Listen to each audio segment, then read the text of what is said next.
Hello everyone, कसे आहात तुम्ही सगळे? मजेत ना? मला कमेंट करून नक्की सांगा. आम्ही निघालो आहोत तुळजापूरला आणि तसंच आम्ही अक्कलकोट, पंढरपूर करून येणार आहोत. वर्षातून एकदा जे आहे मंदिरात जसं पॉसिबल होईल तसं आम्ही जातोच, तुळजापूरची देवी असल्यामुळे. आणि 26, 27, 28ला जानेवारीमध्ये सलग सुट्ट्या आल्या, त्यामुळे आम्ही निघालो आहोत.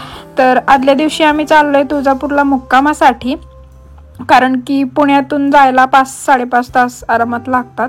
तर एका दिवसात पॉसिबल नाही. आदल्या दिवशी तुळजापूरला आम्ही मुक्काम करून सकाळी सकाळी देवीचं दर्शन घेणार आहे. आणि मनवा पण खूप खुश आहे. तर रात्री आम्ही पोहोचलो, खूप जवळचं असंच जे आहे हॉटेल बुक केलं, जे आहे कॉर्नरवरतीच मंदिरापासून 5 मिनिटाच्या अंतरावरती आहे. म्हणजे सकाळी लवकर उठून आम्ही दर्शन करून लगेच अक्कलकोटला निघणार आहोत.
तर आम्ही दर्शन घेऊन आलो आणि बाहेर बसलेलो आहोत. आतमध्ये काही शूटिंग करता येत नाही, कॅमेरा अलाउड नाही आहे. पंढरपूरलाही तसंच आहे, कॅमेरा अलाउड नाही आहे. तर बाहेरचा परिसरात जेवढं मला कॅप्चर करता आलं ते मी केलं.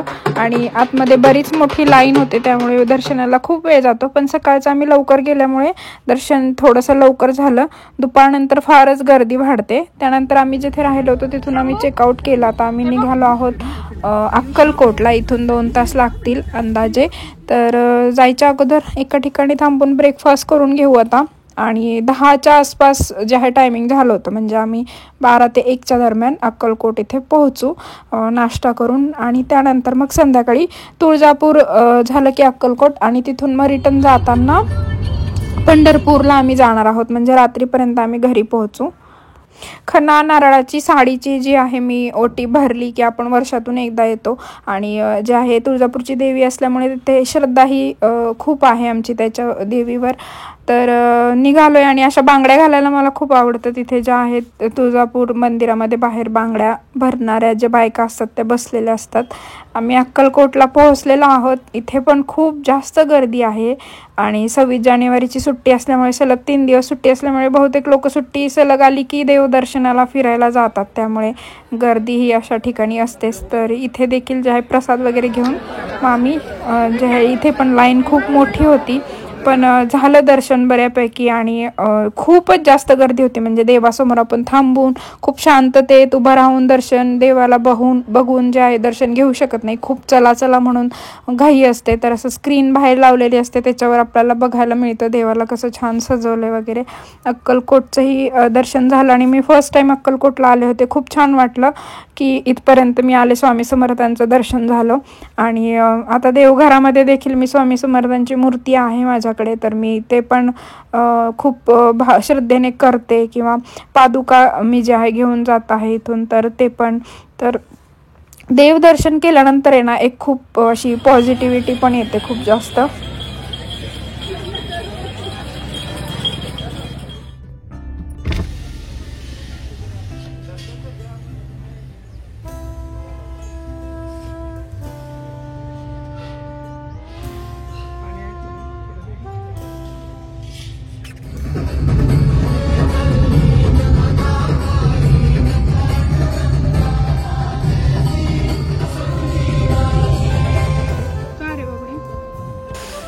सकाळी इडली खाल्ली होती आणि आत्ता जेवणामध्ये आम्ही थालपीठ आणि मनवाने पराठा घेतलेला आहे.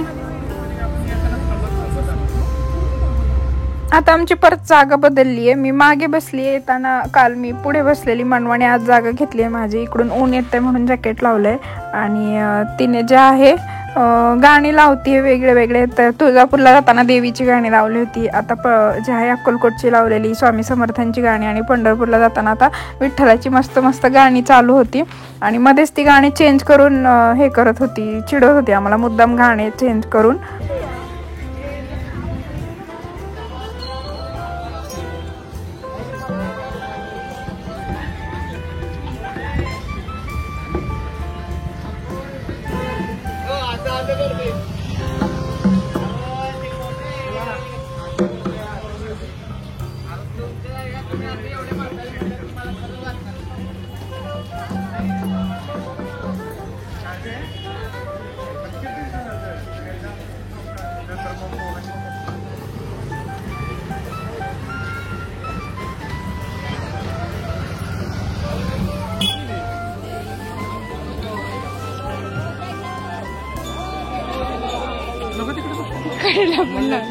तसं लाव एक येतं फक्त.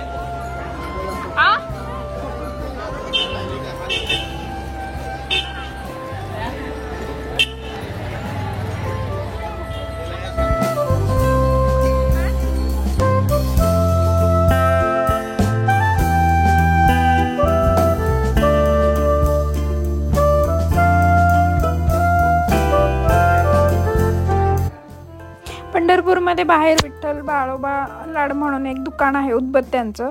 तिथे खूप छान उदबत्त्या मिळतात आणि हे दरवर्षी जे आहे इथूनच उदबत्त्या घेतात. तर आम्ही यावेळी पण उदबत्ती वगैरे सगळं घेऊन चाललेलो आहोत आणि आजचा व्लॉग मी इकडेच संपवते. आय होप तुम्हाला आवडला असेल.